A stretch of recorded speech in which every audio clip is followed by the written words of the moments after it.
Seperti yang dijelaskan Dr. Hawkins, bagian kecil dari diri kita melekat pada yang kita kenal, tak peduli meskipun menyakitkan atau tidak efisien. Itu mungkin tampak aneh, tetapi dengan diri kecil, kita sebenarnya menikmati kehidupan yang melarat dan semua kenegatifan yang menyertainya. Merasa tidak layak, merasa tidak berguna, menghakimi orang lain dan diri sendiri, bersikap berlebih-lebihan, ingin menang dan benar sendiri, meratapi masa lalu, takut pada masa depan, memelihara luka batin, tamak terhadap kepastian dan mencari cinta, alih-alih memberikannya. Apakah kita mau membayangkan hidup baru untuk diri kita sendiri yang dicirikan dengan kesuksesan tanpa usaha, bebas dari kekesalan, bersyukur untuk semua yang terjadi pada kita, inspirasi, cinta, kesukacitaan, win-win resolution, kebahagiaan, dan ekspresi kreatif? Salah satu rintangan terbesar menuju kebahagiaan, katanya kepada kita, adalah keyakinan bahwa semua itu tidak mungkin. Harus ada usaha, terlalu sempurna untuk menjadi nyata. Itu bisa saja terjadi pada orang lain, tapi bukan untukku. Berkah berupa seorang guru seperti Dr. Hawkins adalah kita memahami dan mengalami keberadaan yang bernama kebahagiaan, kesukacitaan tak terbatas, dan kedamaian yang tak tergoyahkan. Buku itu sendiri ditulis karena ia sendiri mengalami kekuatan mekanisme yang dideskripsikannya. Membaca dan berada di hadapan keberadaan yang damai seperti Dr. Hawkins memberi kita pemicu, harapan, dan permulaan bagi perjalanan batin kita sendiri. Jadi terlepas dari sinisme diri kecil atau small self kita, ada sang diri yang memanggil kita. Pertama-tama kita mungkin mendengar seruannya terdengar dari sosok-sosok berkesadaran tinggi seperti Dr. Hawkins, seorang guru, pembimbing, atau seorang bijak yang telah menyadari diri sejatinya. Kemudian ketika kita memiliki pengalaman kita sendiri akan kebenaran, penyembuhan, dan perluasan, kita mendengar panggilan itu datang dari batin kita sendiri. Sang guru atau diri sejati dan murid atau kita adalah satu dan sama, kata Dr. Hawkins. Dr. Hawkins memancarkan kebenaran-kebenaran dari buku ini. Sebagai seorang pencari serius yang melihat banyak tulisan spiritual kontemporer sebagai hal yang dangkal, saya ingin memverifikasi keautentikan karya ini. Jawabannya ya. Observasi-observasi mendalam yang dilakukan selama beberapa tahun wawancara dan kunjungan mengonfirmasinya. Dalam buku ini, ia mengingatkan kita tentang hukum kesadaran yang mengatakan kita semua terkoneksi pada level energetik dan vibrasi yang lebih tinggi, dalam kurung seperti cinta, memiliki efek yang kuat pada vibrasi yang lebih rendah, dalam kurung seperti ketakutan. Saya merasakan kebenaran hukum ini setiap kali bersamanya. Medan energinya mentransmisikan cinta yang menyembuhkan dan kedamaian yang mendalam. Sebagaimana dijelaskan dalam buku ini, kondisi-kondisi yang lebih tinggi ini dapat kita akses kapanpun dan dimanapun. Dimanapun posisi kita dalam kehidupan, buku ini akan menjelaskan langkah selanjutnya. Mekanisme pasrah yang dideskripsikan oleh Dr. Hawkins bisa diaplikasikan untuk semua perjalanan batin, mulai dari melepaskan kekesalan masa kanak-kanak hingga pemasrahan tahap akhir terhadap ego itu sendiri. Dengan demikian, buku ini juga bermanfaat bagi para profesional yang tertarik pada kesuksesan duniawi, klien dalam terapi yang berusaha menyembuhkan masalah emosionalnya, pasien yang didiagnosis menderita sebuah penyakit, dan pencari spiritual yang mengabdikan diri pada pencerahan. Saran dari Dr. Hawkins, langkah penting bagi kita adalah menerima dan mengakui bahwa kita memiliki perasaan-perasaan negatif sebagai akibat dari kondisi kemanusiaan atau human condition kita dan bersedia melihatnya tanpa penghakiman. Kesadaran non-dualis atau kemanunggalan bisa menjadi tujuan kita. Tetapi bagaimana kita menangani diri kecil kita yang dualistis, yang membuat kita ingin melihat diri sendiri sebagai yang lebih baik atau yang lebih buruk dari yang lain? Dalam buku-buku sebelumnya, Dr. Hawkins mendeskripsikan pencerahan yang non-dualis dengan kesadaran murni yang langka. Seperti yang sering ia katakan dengan guyonan di awal-awal kuliahnya, kita memulai dengan hasil akhir. Sungguh dalam kuliah-kuliah dan buku-bukunya, ia menjelaskan secara mendalam kondisi kesadaran tertinggi yang merupakan puncak dari evolusi batin manusia.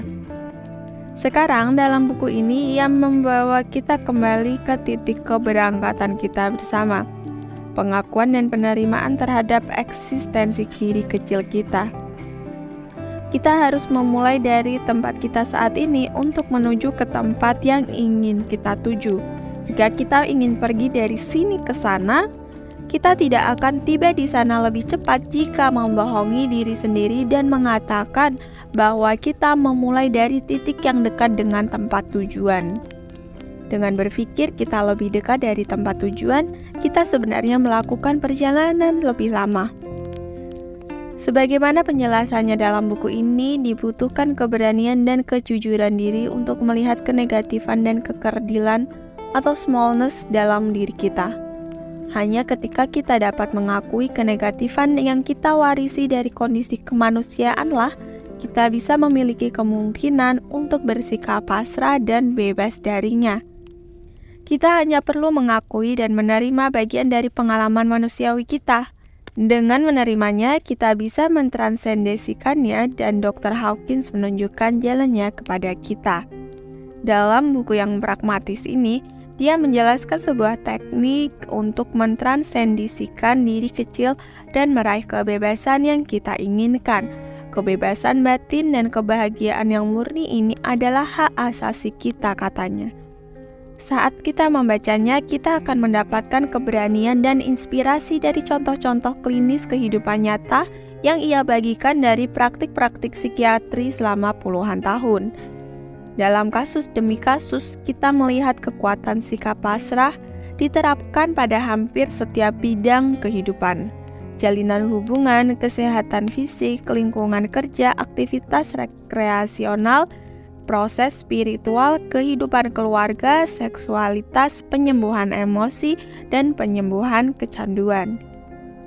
Jawaban untuk masalah yang kita hadapi sejatinya berada di dalam diri sendiri. Dengan melepaskan penghalang-penghalang batin, kebenaran diri batinia atau inner self kita bersinar dan jalan menuju kedamaian tersingkap. Guru-guru spiritual lainnya menekankan pengembangan terhadap kedamaian batin sebagai satu-satunya solusi nyata untuk kesulitan-kesulitan pribadi dan juga konflik-konflik kolektif. Pelucutan batin terlebih dahulu, baru kemudian pelucutan luaran. Oleh Dalai Lama. Jadilah perubahan yang ingin engkau saksikan di dunia. Dari Gandhi. Implikasinya jelas, karena kita semua bagian dari keseluruhan.